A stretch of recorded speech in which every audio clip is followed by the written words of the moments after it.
नमस्कार दोस्तों, ocean network में आपका स्वागत है। मैं हूं ओमकार चौधरी। मेरे साथ जुड़ गए हैं कोलकाता से पंकज विश्वास जी। पंकज जी, जी सर, बहुत प्रणाम। अभिनंदन, स्वागत। जी सर। तो इस चर्चा को लेकर के, इस बयान को लेकर के इधर कुछ ज़्यादा ही नुक्ताचीनी की जा रही है। शुभेंदु अधिकारी ने जो निर्देश दिए हैं कि जो भी घुसपैठिया पकड़ा जाए, उसे खिला-पिला करके और बीएसएफ के हवाले कर दिया जाए, ताकि बशीरहाट बॉर्डर के ज़रिए उसको वापस बांग्लादेश भेजा जा सके। अब बहुत सारे लोगों का ये कहना है कि भई कुछ नियम, कायदे, कानून है, पुलिस के ज़रिए अदालत में पेश किया जाता है, अदालत तय करती है वो विदेशी है, नहीं है, क्या नहीं है। लेकिन जो अ, पुनर्वास बिल पारित किया गया था केंद्र सरकार का, उसमें तो कई तरह के प्रावधान हैं, उनमें एक प्रावधान ये भी है। तो उन प्रावधानों के तहत ही शुभेंदु अधिकारी ने ये एक तरीके से दिशा निर्देश जारी किए हैं और आप अदालतों के ज़रिए अगर उनको वापस भेजना चाहोगे, तो उस प्रक्रिया में तो बहुत लंबा समय लगने लगने वाला है। और हम्म। पश्चिम बंगाल और असम 2 ऐसे स्टेट हैं, जहाँ घुसपैठ की जो समस्या है, ये बहुत विकराल है। तो ये जो घुसपैठियों से निपटने का एक मैकेनिज़्म अपनाया जा रहा है, इसको लेकर के कुछ लोगों ने सवाल क्यों उठाने शुरू कर दिए? सर, सवाल उठाने वाला तो कभी भी कुछ भी सवाल उठा सकता है। ये तो उनके ऊपर है। और सच तो ये है कि सर, जिन लोगों को पकड़ा जाता है, बहुत सारे केसेस में देखा गया है कि 2 साल, 3 साल, 4 साल उनको जेल में रखा गया है, उसके बाद फिर वापस किया गया है। और मल्टीपल केसेस में ऐसा हुआ है कि बांग्लादेश की जो सरकार है, अपने ही लोगों को पहचानने से या अपने देश में लेने से वो इनकार करती है, वो नकार देते हैं, नहीं ये हमारा आदमी नहीं है। तो इसमें बहुत समय लग जाता है, पहली बात। दूसरी बात, अगर आपको वापस ही भेजना है, तो आप 2 साल फिर उस पर इन्वेस्ट क्यों कीजिएगा? अगर वो आपके जेल में रहता है, तो खिलाना पिलाना तो आप ही को है, तो खर्चा क्यों करेंगे? सीधे पकड़िए, जिस रास्ते से आए हैं उस रास्ते से वापस कर दीजिए उसको। तो ये तरीका है, और ये तरीका बहुत दिनों से चला आ रहा है, ऐसा नहीं कि कोई नया तरीका है। ममता बनर्जी के भी टाइम पे बहुत लोगों को पुशबैक किया गया है। मान लीजिए अदालत में भी उसको लिया गया है, अदालत ने भी मान लिया कि ये बांग्लादेशी है, उसके पास से डॉक्यूमेंट मिला है। उसके बाद बांग्लादेश की सरकार ने उसको मानने से इनकार कर दिया। या मान लीजिए, अगर 100 लोगों को, अगर भारत की सरकार ने उनको जमा किया है उनके कि ये आपके बांग्लादेशी हैं, इस इलाके में रहते हैं, तो 100 में से हो सकता है कि 70-75 को उन्होंने लिया हो और 25 को नहीं लिया हो। बहुत सारे केसेस में ऐसा है, क्योंकि उनका भी यही पॉलिसी है कि भारत सरकार जितने लोगों को देगी, पूरे लोगों को नहीं लेना है। तो हम, और उनके वहां भी सरकार जब बदल जाता है, वो उनकी सरकारों पे भी डिपेंड करता है कि वो कितने लोगों को मानेंगे, कितने लोगों को नहीं। जब सरकार उन लोगों की निर्वाचित सरकार नहीं थी, बीएनपी का गवर्नमेंट नहीं बना था, जब यूनुस की सत्ता थी, उस समय तो डायरेक्टली उनको पुशबैक किया गया है। वही लोग खुद बता रहे थे कि हम लोग बांग्लादेश के हैं, यहाँ हैं, जब जा रहे थे, जब एसआईआर की प्रक्रिया शुरू जब हुई थी, तो उस समय तो उनका भी रवैया अलग अलग समय अलग अलग तरीके का रहता है। तो जो चिन्हित बांग्लादेशी, तो फिर उनको रखने की जरूरत क्या है? सरकार ने अगर निर्णय लिया है बांग्लादेशी को वापस हटाने का, तो देश के साथ रहना चाहिए, सरकार के साथ रहना चाहिए। जो आलोचना करना चाहते हैं, वो तो किसी भी चीज का उसका उसकी खामियां उसको निकाल लेंगे कि इस चीज में ये गलत है, वो गलत है, ये ह्यूमन राइट्स है, फलाना है, ढिमका है। जितना भी ह्यूमन राइट्स है बांग्लादेशियों के लिए है, भारतीयों के लिए कोई ह्यूमन राइट्स नहीं। अभी देखिए, भारत सरकार वहां पर फेंस लगाना चाहती है इंडो बांग्लादेश बॉर्डर पे। राज्य सरकार ने भी पारित कर दिया है कि हम जो सीमावर्ती जो क्षेत्र है वो बीएसएफ को हैंड ओवर कर देंगे। आज भी एक घटना हुई है, वीडियो भी मुझे मिला है कि बीएसएफ वहां पे बाड़ लगाने की कोशिश कर रही थी। जो पश्चिम बंगाल के भूमि दफ्तर के जो लोग हैं वहां पे जा रहे थे, उनको फिर उन लोगों ने खदेड़ दिया। दोनों में कहा सुनी हुआ है। फिर फ्लैग मीटिंग के बाद ये तय हुआ है कि फ्लैग मीटिंग के बाद सारा मामला सॉर्ट आउट होगा। तो उनका रवैया भी सही नहीं है, वो भी हर चीज में जो है टांग अड़ाने की कोशिश करते हैं। उनको भी अपना वहां पे ताकत दिखाने का एक ये सवार है, भूत सवार है। तो सरकार का तो इरादा साफ है कि हम घुसपैठ नहीं होने देंगे। अब इसके तरीकों को लेकर चर्चा हो सकती है, आलोचना हो सकती है, लेकिन सरकार का जो इरादा है वो बहुत अच्छा है। क्यों एक देश के लोग इस देश में आएँगे? अगर आने का भी तो कोई कानून है। देश के ऊपर ये निर्भर है कि वो किसको लेना चाहती है, किसी को नहीं लेना चाहती। ये तो आलोचना की बात है, लेकिन सरकार का जो फैसला है, वो बहुत अच्छा फैसला है। मैं भी पर्सनली मानता हूँ कि उनको खिलाने-पिलाने का 2 साल यहाँ रखने का कोई ज़रूरत नहीं है और सरकार जितनी सख्ती करेगी, तब जाके ये घुसपैठ बंद होगा क्योंकि एक साइकोलॉजिकल इफ़ेक्ट तो तैयार होना भी ज़रूरी है। इतने दिनों तक वो इसको सराय-खाना मानते थे। यहाँ आते थे नौकरी करने के लिए ज़्यादातर लोग, कुछ लोग यहाँ पर आते थे कि यहाँ की सिटीज़नशिप लेके फिर वो दुबई में जाएँगे क्योंकि ब बहुत सारे मुसलमान कंट्रीज़ ने बांग्लादेश और पाकिस्तान के लोगों को लेने से मना कर दिया है। वो भारत के लोग खुद को भारत का बाशिंदा दिखाकर, भारत का सिटीज़न नागरिक दिखाकर वहाँ जाने की कोशिश करते थे। तो ये देश तो कोई सराय-खाना है नहीं कि जब जो जाएगा, जो मर्ज़ी होगा वो करेगा। बहुत अच्छा शुभेंदु अधिकारी की सरकार ने बहुत अच्छा फैसला लिया है, इससे एक साइकोलॉजिकल इफ़ेक्ट होगा, जो साइकोलॉजिकल इफ़ेक्ट होना ज़रूरी है कि यहाँ आओगे तो तुम अच्छी तरीके से नहीं रहोगे, तुम्हें पकड़ा जाएगा, तुम्हें वापस कर दिया जाएगा, तुम्हारे साथ सही सलूक नहीं होगा। ये एक साइकोलॉजिकल इफ़ेक्ट बनना बहुत ज़रूरी है, नहीं तो वो तार लगा के भी काम नहीं होगा, तार काट के फिर वापस चले आएँगे। ये साइकोलॉजिकल इफ़ेक्ट तैयार करना बहुत ज़रूरी था, जो अभी शुरू हुआ है। अमित शाह जो हैं वो बीएसएफ के एक कार्यक्रम में थे और जी, उन्होंने बताया कि जल्दी ही त्रिपुरा, असम और पश्चिम बंगाल तीनों के मुख्यमंत्रियों के साथ हमारी एक बैठक होगी बहुत अहम, और इसमें खास तौर से जो अवैध घुसपैठ है उसको रोकना, घुसपैठियों की पहचान करना, उन्हें वापस भेजना, इस पर चर्चा होगी। और जो जी, सीमावर्ती राज्य हैं वहां पर जो जनसांख्यिकी को कृत्रिम रूप से बदलने की साजिशें रची जा रही हैं, उसको पूरी तरीके से नाकाम करेंगे। इसके अलावा उन्होंने ये भी कहा है कि भारत, बांग्लादेश और पाकिस्तान भारत की सीमा पर 6000 किलोमीटर के दायरे में एक मजबूत सुरक्षा ग्रिड बनाने की जो है वो फैसला हुआ है और इस पर रडार, ड्रोन और स्मार्ट कैमरों से वहां पर जवानों को लैस किया जाएगा, सरहद पर लगाए जाएंगे बाड़बंदी करके। तो ये ऐसा लगता है कि मिशन मोड में इस समय केंद्र जो सीमावर्ती राज्य हैं उनके मुख्यमंत्रियों के साथ मिलकर के अब ये जो डेमोग्राफी चेंज करने की साजिश थी, इसको विफल करने के लिए मिशन मोड में काम करना शुरू कर चुकी है। जी सर। और ये बहुत अच्छा फैसला है, क्योंकि ये इनका नेक्सस बहुत बड़ा है। कुछ लोग तो आते हैं यहाँ पे धंधा वगैरह करने के लिए, लेकिन ज़्यादातर इलाकों में देखा गया है कि कुछ लोग पहले यहाँ आते हैं, बसते हैं, फिर अपनी जान-पहचान के बांग्लादेश को लोगों को यहाँ पे लाते हैं, उनको बसाते हैं और ये जो चेन रिएक्शन है, ये चलता रहता है। और इस तरीके से आप देख लीजिए बशीरहाट का पॉपुलेशन जो वहाँ की डेमोग्राफी है बदल चुका है। नदिया का डेमोग्राफी आज बदल चुका है। बहुत नदिया के बहुत सारे ब्लॉक का डेमोग्राफी बदल चुका है। जो नदिया पूरे तौर से हिंदू पॉपुलेटेड था, अचानक से उसका भी 3-4 जो ब्लॉक है वहाँ पे मुस्लिम पॉपुलेशन काफ़ी राइज़ किया है। और मालदा मुर्शिदाबाद में तो है ही। मालदा मुर्शिदाबाद में सबसे ज़्यादा ये प्रॉब्लम था। लोग आते थे, बस जाते थे, फिर अपने पहचान के लोगों को लाके बसाते थे। इस तरीके से ये चलता रहता था। और सिर्फ यहाँ धंधा करना, यहाँ गुज़र-बसर करना ये उनका उद्देश्य नहीं था। फिर यहाँ आके फिर वो एक डोमिनेंस क्रिएट कर देते थे। यहाँ की जो लोकल पॉपुलेशन है, हिंदू पॉपुलेशन है, उनको भगाने के लिए वो उत्सुक हो जाते थे, उसके लिए वो काम करना शुरू कर देते। इनका जो वो एक मॉड्यूल है इलाके को दखल करने का, वो चलता रहता था।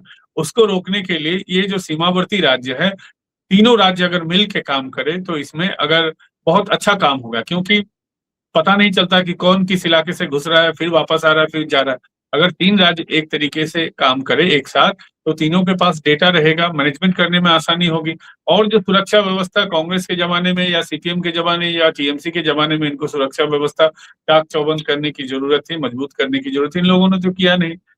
उनका जो फेलियर है, उसको अभी बीजेपी को उस जगह पे काम करना पड़ रहा है। तो अगर ये बाड़ लगाने के बाद अगर सुरक्षा व्यवस्था और भी उसका आधुनिकीकरण होगा, तो उनके घुसने में भी दिक्कत होगी और उनको भगाने में भी फिर आसानी होगी। और यहाँ किस-किस तरीके से घुसपैठ हो रहा है, उनका एक्चुअली उद्देश्य क्या है, कितने रेडिकल ग्रुप्स यहाँ पे काम कर रहे हैं और उनका उद्देश्य क्या है, क्योंकि अलग-अलग रेडिकल ग्रुप्स अलग-अलग तरीके से काम करते हैं। उनका मोडस ऑपरेंडी भी अलग होता है और उनका उद्देश्य भी अलग, एक तो उद्देश्य होता ही है लेकिन कुछ-कुछ अलग-अलग ये होता है। तो सबको समझने में और उसको निपटने में आसानी होगी।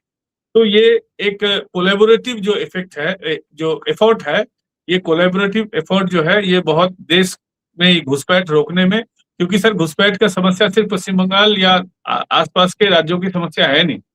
सर दिल्ली में ही देखिए हज़ारों लोग वहाँ काम करने वाली जो बाई थी वहाँ पे, वो अपने को बंगाली या पश्चिम बंगाल के जो यहाँ की रहने वाली बताती थी। लेकिन actually they are Bangladeshis. Bharat के हर कोने में वो आज फैल चुके हैं। तो इनको तो वापस करना तो एक बड़ी टास्क है और एक इससे भी बड़ा टास्क है कि आने वाले दिनों में इनको रोकना। तो दोनों जो है, दोनों जगहों पे ये जो काम हो रहा है और ये जो कोलैबोरेटिव इफेक्ट है, एक साथ काम करने का जो ये है, ये आने वाले दिनों में बहुत फायदेमंद होगा नेशनल सिक्योरिटी के लिए। क्योंकि आप देखिए Bangladesh is not only Bangladesh, वहाँ पर आज पाकिस्तान का प्रेज़ेंस बहुत ज़्यादा है, आईएसआई का प्रेज़ेंस बहुत ज़्यादा है। वहाँ के जो रेडिकल ऑर्गेनाइज़ेशंस है, जमात है, हिजबुत तौहीद है और भी बहुत सारे ऑर्गेनाइज़ेशन हैं, अंसारुल बांग्ला है, जेएमबी बांग्लादेश है, बहुत सारे ऑर्गेनाइज़ेशन जो है आईएसआई के साथ मिलके काम कर रही। तो सिर्फ वो कि पश्चिम की दिशा से जो टेररिज्म हो रहा था, अब वो सिर्फ पश्चिम तक नहीं रुका है, अब ईस्टर्न ज़ोन से भी वो टेररिज्म को प्रमोट करने की कोशिश कर रहे हैं और टेररिज्म का एक नया मॉड्यूल बना रहे हैं। तो इसको रोकने के लिए अगर रोकने की ज़रूरत है, तो ये कोलैबोरेटिव इफ़ेक्ट जो है, एफर्ट जो है, ये आने वाले दिनों में बहुत अच्छा एफर्ट साबित होगा, क्योंकि मिलकर लड़ने की ज़रूरत है हमें। एक और खबर मैं देख रहा था, बुलडोज़र तो निकल ही आए हैं पश्चिम बंगाल में। एक किसी कॉलोनी में बिल्डिंग, ऊँची बिल्डिंग जी। के सामने कोई क्लब बना दिया गया था जबरन और उस पर कोई बुलडोज़र चला है, तो वहाँ लोग जश्न मना रहे हैं। तो ये जो गुंडागर्दी थी, खुली गुंडागर्दी थी, इस पर अब अंकुश लगने की पूरी-पूरी संभावनाएँ दिखाई देने लगी हैं। सर जब सरकार बदलता है, तो सिस्टम भी बदलता है। जब टीएमसी थी, तो उनके लोग इस तरीके की गुंडागर्दी करते थे। बारासात में एक अरुण भौमिक बोल के एक नेता पकड़ा गया है, काउंसलर था। उसने अधिवक्ता की ज़मीन, एक महिला अधिवक्ता थी, एडवोकेट, उनकी ज़मीन हथिया के रखी थी। उनको परेशान करके रखा था। यहाँ आप देखिए सर कि राजाशेखर मंथा हाई कोर्ट के जस्टिस थे। उनके घर पे टीएमसी के लोगों ने पोस्टर चिपका दिया था, उनके नाम पे। कि वो आदमी गलत है, फलाना है, इससे पैसा लिया है, वगैरह, वगैरह, वगैरह। और एक और महिला हाई कोर्ट की जस्टिस थी, अमृता सिन्हा, जिन्होंने बहुत सारे इम्पोर्टेंट केस यहाँ पे उनका फैसला दिया है। तो उनके हस्बैंड को बुलाकर इन लोगों ने एक फ़ॉल्स केस में उनको फँसाने की कोशिश की थी। तो ये लोग किसी भी हद तक जा सकते थे। आप देखिएगा टीएमसी का जितना भी ऑफ़िस है, इल्लीगल ऑफ़िस, वो सरकारी ज़मीन पे है, फुटपाथ पे है, लोगों के घर के अंदर है, लोगों का घर कब्ज़ा करके उन्होंने बनाया है। एक्सटॉर्शन का अलग नेटवर्क इनका था, सिंडिकेट का नेटवर्क था। इन्होंने तो सब इल्लीगल काम ही इतने दिनों तक किया है। हज़ारों की संख्या में आज गिरफ्तारी हो रही है, तृणमूल के जो लोकल बॉडीज़ के जो स्थानीय जो नेता थे। कोई काउंसलर था, कोई पंचायत का सदस्य था, कोई जिला परिषद में किसी पे पद पे था, कोई पंचायत समिति के पद में था। विधायक भी गिरफ्तार होंगे आने वाले दिनों में, अलग-अलग केसेस हो रहे हैं उनके अगेंस्ट में। तो ये तो कोई पाक-साफ लोग थे नहीं, दूध के धुले हुए लोग थे नहीं। ऐसा नहीं है कि पॉलिटिकल रिवेंज है। जो भी केसेस कर रहे हैं, आम आदमी कर रहा है और पुलिस सब देख के उसको उसपे एक्शन ले रही है। कोर्ट भी सब कुछ देख रहा है, कोर्ट भी मॉनिटर कर रहा है। ऐसा नहीं है कि पॉलिटिकल कोई वेंडेटा है या वगैरह इस तरीके का चीज़। उनके पाप का सज़ा उनको मिल रहा है और बहुत कम मिल रहा है। मैं कहूँगा बहुत कम मिल रहा है। बहुत सारे ऐसे लोग हैं जो अभी भी अ, मतलब घूम फिर रहे हैं ओ ओपनली। एक संजय दास है, उसने खुद कल अपनी खुदकुशी कर ली। इतना ज़्यादा उन उसने लोगों को सताया था और उसको फ़ोन फिर आ रहा था कि अब तुम्हारे अगेंस्ट में हम लोग केस करेंगे, थाने में उसके अगेंस्ट में केस। उसने डर के मारे इतना उसने पाप किया था कि खुद ही उसने खुदकुशी कर ली। तो बंगाल में जितने भी टीएमसी के लोग थे, सिर्फ़ इसीलिए तृणमूल कांग्रेस करते थे क्योंकि तृणमूल कांग्रेस उनका पेशा था। टीएमसी इज़ अ ये एक पेशा था। आप किसी भी तृणमूल कांग्रेस के लोग से अगर पूछते आज से 15 दिन पहले कि तुम क्या करते हो? जैसे मैं हूँ, मैं बोलूँगा कि मैं यूट्यूबर हूँ या पत्रकार हूँ या कुछ भी मेरा पेशा है, कोई अगर कुछ है। लेकिन टीएमसी के लोग से आप पूछिएगा कि आपका पेशा क्या है, वो बोलेंगे मैं टीएमसी करता हूँ। टीएमसी करना एक पेशा बन गया था। लूट-खसोट मचाने का एक पेशा था तृणमूल कांग्रेस। और ऊपर से अभिषेक बनर्जी से लेके नीचे तबके के जितने भी नेता थे, सबका पेशा था टीएमसी और लूट-खसोट मचाना। तो अब अच्छी बात है कि बुलडोज़र एक्शन चल रहा है। बहुत जगह पे बुलडोज़र एक्शन चल रहा है, कहीं पे एफआईआर एक्शन चल रहा है, हर तरीके का एक्शन चल रहा है। अलग-अलग कमिटी के ऊपर ये लोग हेड करते थे, बैठे हुए थे कमिटी में और इनका सब काम था सिर्फ टीएमसी को जिताना, पुलिस का भी वही काम था। अब एक्शन जो है, अब क्लींजिंग ऑपरेशन बंगाल में चल रहा है, सफाई अभियान मैं इसको बोलता हूँ। ये सफाई अभियान बहुत साल तक चलाना पड़ेगा, नहीं तो समाज में एकदम लेफ्ट के ज़माने से या हो सकता है कि उससे पहले कांग्रेस के ज़माने से ही, क्योंकि मैंने तो कांग्रेस का ज़माना देखा नहीं है, मैं तो सिर्फ लेफ्ट और टीएमसी को देखा हूँ और आने वाले दिनों में बीजेपी को देखूँगा। तो ये जो पुरानी सरकारों की जितनी भी गंदगी थी, ये बीजेपी सरकार सिर्फ उसको सफाई कर रही है। ये अभी सफाई अभियान बंगाल में चल रहा है। ईद पर एक ही दिन की छुट्टी रहेगी क्या? कितने दिन की छुट्टी करती थी ममता बनर्जी? सर पहले तो ईद पे एक ही दिन की छुट्टी होती थी और ये बकरीद पे आधे दिन का छुट्टी होता था और कभी इससे पहले हो सकता है कि नहीं भी हो। ममता बनर्जी ने हर चीज़ छुट्टी बढ़ा दी थी।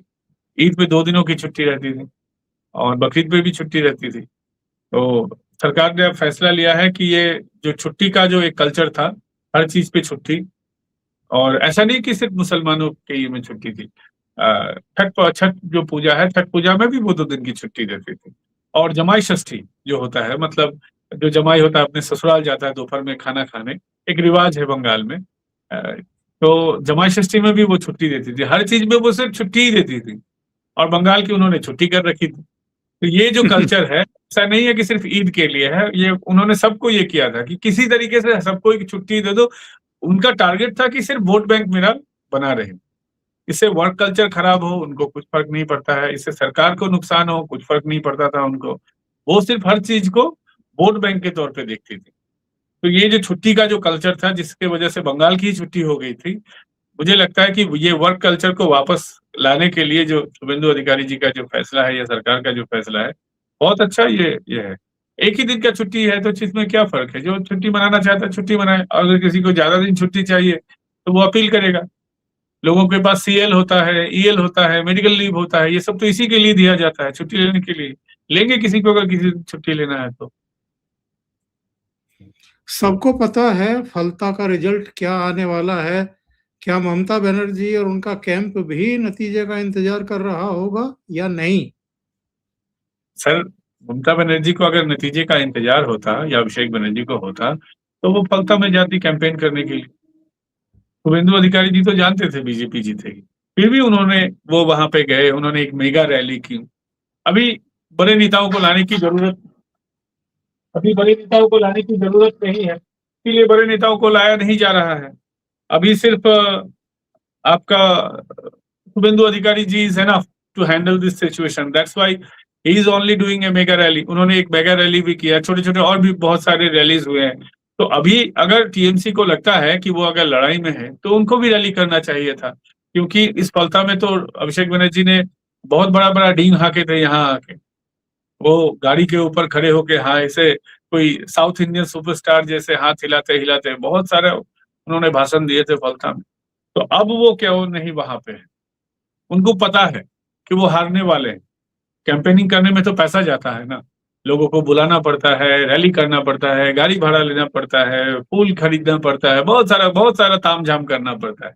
उनको पता है कि वो हारेंगे, इसलिए वो 1 पैसे का इन्वेस्ट नहीं करना चाहते हैं वहाँ कैंपेनिंग में। टाइम भी नहीं इन्वेस्ट करना चाहते, पैसा तो छोड़ दीजिए, खुद भी जा सकते थे। उसके लिए मान लीजिए अगर पैसा नहीं खर्चा करना था तो सोशल मीडिया पे वो आके जनता से अपील कर सकते थे कि हमको जिताइए। उन्होंने सोशल मीडिया तक पे अपील नहीं किया। क्या उनको पता है कि वो हारने वाले हैं, इसलिए वो टाइम भी नहीं इन्वेस्ट कर रहे हैं। अजय पाल शर्मा के सामने खुद को पुष्पा बताने वाला जहांगीर खान किसी को पता भी नहीं है कि मैदान से हटने के बाद वो कहाँ गायब हो गया है। जैसे गधे के सिर से सींग गायब हुए होंगे किसी जमाने में, ऐसी हालत उसकी है, उसकी कोई शक्ल भी दिखाई नहीं पड़ रही है किसी को। ये वैसे ही नहीं है पंकज जी के कोई पहलवान दंगल में उतरने से ही इनकार कर दे, यानी अपनी हार पहले ही मान ले तो क्या हम ये मान करके चलें कि भारतीय जनता पार्टी की सरकार बनते ही, शुभेंदु अधिकारी के मुख्यमंत्री बनते ही अब ममता बनर्जी ने कंधे ढीले छोड़ दिए हैं, हार मान ली है, यानी दी एंड स्वीकार कर लिया अपनी राजनीति का, या अभी सुस्ता रही हैं, कुछ समय बाद फिर से मैदान में दिखाई दे सकती हैं? मुझे लगता है कि सुस्ता नहीं, ये मेरा पर्सनल ओपिनियन है। हार तो जरूर उन्होंने माना है, क्योंकि इसलिए हार माना है क्योंकि वो उनको पता है कि वो किस तरीके से जीतती थी 2021 में। 2011 में तो जनता ने उनको इसीलिए लाया था कि जनता सीपीएम से परेशान हो गई थी, जिस तरीके से ममता बनर्जी से भी परेशान। तो 2011 तक से 2016 तक तो सब मामला ठीक था, लेकिन 2016 के बाद जनता का ममता बनर्जी से मन उठने लगा। उन्होंने जिस तरीके से 2016 में उन्होंने शपथ लिया था एक ही साथ ईश्वर और अल्लाह के नाम पे, तो ये हिंदुओं को भी छुआ था, मुसलमानों को भी छुआ था। मुसलमानों के पास भी ऑप्शन नहीं था, ममता बनर्जी को छोड़ के अभी भी उनके पास ऑप्शन नहीं है। हिंदुओं के पास भी ऑप्शन नहीं था। फिर उन्होंने एक वो पाप पे पाप करती चली गई, उनका पाप का घड़ा फिर भरता चला गया। फिर बीजेपी जब ऑप्शन बनकर सामने आई तो 2021 में ही ममता बनर्जी हार सकती थी या हार चुकी थी। अगर आईपैक का जो नया रिगिंग करने का जो नया सिस्टम अगर सामने नहीं आता, जो करने के बाद जो बीजेपी को पता लगा कि बंगाल में इस तरीके से रिगिंग होता है, जिसको इस बार रोका गया। अगर ये फॉर्मूला पहले ही इजाद हो जाता, अगर भाजपा को पता लग गया होता कि इस तरीके से भी रिगिंग हो सकता है, इसको इस तरीके से रोकना चाहिए, और इलेक्शन कमीशन को भी अगर ये पता होता कि इस तरीके से यहाँ मैनिपुलेशन होता है, तो 2021 में ही वो हार जाते। उनको तो पता है कि वो किस तरीके से जीतती, इसीलिए उन्होंने अपना वो डिफीट जो है, वो मुंह से जो भी बोले, लेकिन एक्चुअली उन्होंने डिफीट स्वीकार किया है। लेकिन अभी भी आप देखिए कि अलग अलग तरीके से टीएमसी के लोग जिस तरीके से दंगा भड़काने की कोशिश कर रहे हैं, वो अलग अब माहौल बनाने की कोशिश में है, क्योंकि वो भी तो पॉलिटिक्स के मंझे खिलाड़ी हैं। उनको पता है कि बीजेपी जनता के जिस यूथ सपोर्ट के साथ आई है, अगर बड़ा कदम लिया जाएगा तो वो उनके अगेंस्ट में जाएगा, और जो भी जा भी रहा है वो सिर्फ हाईकोर्ट में आई, उनको लोगों ने दौड़ा दिया, चोर चोर बोल के उनके पीछे लोग दौड़ पड़े। तो हर नेता के पीछे होगा। वो अब एक टाइम फ्रेम खोजना चाह रहे हैं जिसके बाद वो मैदान में उतरेंगे। वो टाइम जब बनेगा, हालांकि बनेगा या नहीं बनेगा ये तो मुझे पता नहीं, लेकिन कभी ना कभी वो मैदान में उतरने की कोशिश तो जरूर करेंगे।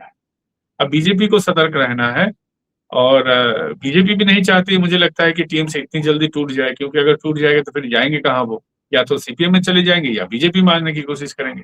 ये एक बड़ा मसला है बीजेपी के लिए कि इस पार्टी को अगर तोड़ा जाएगा, या अगर ये पार्टी टूट जाए, बिखर जाए, तो ये बहाव की ओर जाएगा।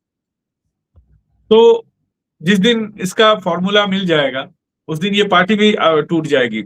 आप देख लीजिएगा आने वाले दिनों में। मैं आपको बता देता हूं सर कि ये पार्टी ज्यादा दिन तक रह नहीं पाएगी, क्योंकि TMC was a profession. TMC एक प्रोफेशन था। टीएमसी वाज ए प्लेटफॉर्म जहां से लोग धंधा करते थे, अपना बिजनेस चलाते थे, पैसा जनरेट करते थे। तो ये सिस्टम तो अब टूट गया है, सरकार में तो वो है नहीं। अब उनके लिए सिंडिकेट चलाना आसान नहीं होगा। आसान क्या, होगा ही नहीं। कोई गलत काम करना, बालू की चोरी करना, तस्करी करना, ये सब बंद हो जाएगा जो वो लोग इतने दिनों तक करते थे। अब इनको तो अब कोई दूसरा ऑप्शन पे ढूंढना पड़ेगा, या तो राजनीति छोड़ देना पड़ेगा। तो यही है कि टीएमसी जब 1-2 महीने के बाद आप देखिएगा ये लोग खुद सुस्ता जाएंगे, कि टीएमसी ज्यादा दिनों तक रहेगी नहीं। लेकिन ममता बनर्जी भी इतनी जल्दी वो मैदान छोड़ देंगे या कुछ गलत प्लान नहीं करेंगे, ये मैं नहीं मानता। वो जरूर कुछ ना कुछ गलत प्लान जरूर इस राज्य के खिलाफ या इस देश के खिलाफ जरूर करेंगे। और क्या ये तय हो गया है कि राइटर बिल्डिंग से ही नई सरकार काम करेगी? सर, राइटर्स बिल्डिंग में स्पेस कम है, उसके लिए राइटर्स बिल्डिंग को मॉडिफाई करना जरूरी है, और उसका काम किया भी जा रहा है। नवान्नों का जो सिस्टम है, एक गलत तरीके से वहां सरकार चलता था। अब शुभेंदु अधिकारी जी ने भी इस तरीके का कोई ऐलान नहीं किया है कि हम नवान्नों में कुछ भी काम नहीं होगा। जरूर हो सकता है कि वहां पे सेक्रेटेरिएट रहे, या ऑफिसर्स रहे, कुछ ऑफिसर्स रहे, कुछ डिपार्टमेंट हो सकता है कि आने वाले दिनों में कुछ सालों तक मिला जुला के ये काम चले। उसके बाद राइटर्स में जब ये लोग शिफ्ट हो जाएंगे, अगर वहां से सरकार अगर सही तरीके से चलेगा, अभी आप अगर नवान्न छोड़ देंगे तो वहां से बहुत सारे फाइलें गायब हो जाएगी। बहुत सारी फाइलें गायब हुई है। गायब किया गया है। बहुत सारे फाइलों को उनका डेटा ट्रांसफर भी हुआ है। तो अभी राइटर्स को ओपनली छोड़ देना सही नहीं होगा। अभी माफ कीजिएगा, नवान्नों को खुला छोड़ देना अभी हाँ, सही नहीं होगा। नवान्नों का पूरा सिस्टम समझ लेने के बाद अगर उसको फिर यहाँ पर शिफ्ट करेंगे तो वो समझदारी भरा फैसला होगा। वही शुभेंदु अधिकारी जी ने किया है। अब दोनों को मिला मिला के काम होगा। फिर जब धीरे धीरे सारा सिस्टम राइटर्स में चला आएगा, राइटर्स को मॉडिफाई कर दिया जाएगा कि सारे वहां पे जो मंत्री होंगे आने वाले दिनों में, अभी तो मंत्रिमंडल भी नहीं गठित हुआ है। मंत्रिमंडल जब गठित हो जाएगा, राइटर्स में कितना स्पेस है वो देखने के बाद, फिर मंत्रिमंडल जब गठित हो जाएगा, जब फाइलें सब यहाँ चले जाएंगे, तो फिर यहाँ से सरकार चलेगी। बिल्कुल सही है। और सत्ता परिवर्तन का असर है या कोई रहस्य है कि अमेरिका के विदेश मंत्री मार्को रूबियो का जहाज लैंड करता है कोलकाता में और वहां से वो मिशनरीज तक जाता है, मदर टेरेसा हाउस तक जाते हैं और उसके बाद फिर टेक ऑफ होता है दिल्ली के लिए। तो कलकत्ता नया केंद्र बन रहा है इन लोगों के लिए, या जो क्रिश्चियन मिशनरीज हैं वो उनकी प्राथमिकता में हैं, ये वो शो करना चाहते थे। सर, नया तो नहीं है, खेल बहुत पुराना है। सर, आपको याद होगा कि जब ममता बनर्जी पावर में आई थी 2011 साल में, ममता बनर्जी तो सिर्फ बंगाल जैसे एक छोटे से मैं लैंड मास के हिसाब से बोल रहा हूँ कि एक छोटे से स्टेट की मुख्यमंत्री थी।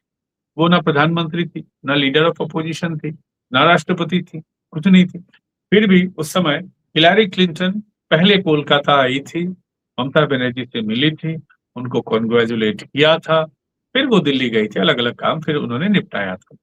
एक वाक्य इससे पहले फ्लैशबैक में मैं जाता हूँ, 2010-11 साल की मैं बात करता हूँ। 2011 में हारने से, सीपीएम के हारने से पहले, गौतम देव ने, जब न्यू टाउन का इशू सामने आ रहा था, न्यू टाउन को जब बसाया जा रहा था, ममता बनर्जी जब इसकी विरोधिता कर रही थी, उस समय एक प्रेस कॉन्फ्रेंस के दौरान गौतम देव ने कहा था कि हम लोग जो बोलने जा रहे हैं उसको पार्टी लाइन से आप लोग मत जोड़िएगा, ये एक नेशनल सिक्योरिटी का इशू है।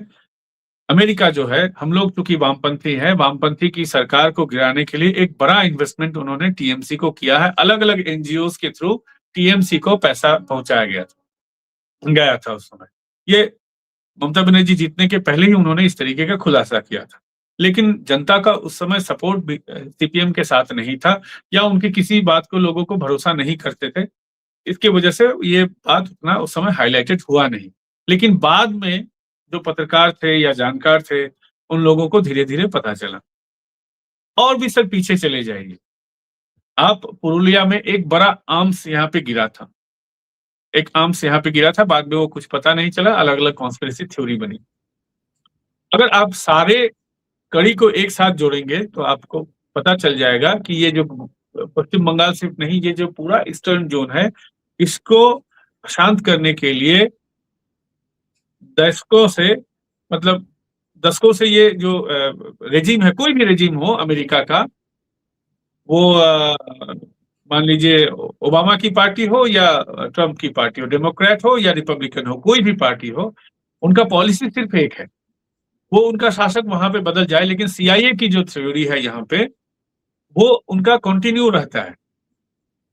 तो ममता बनर्जी को उन्होंने एज ए टूल यूज किया था।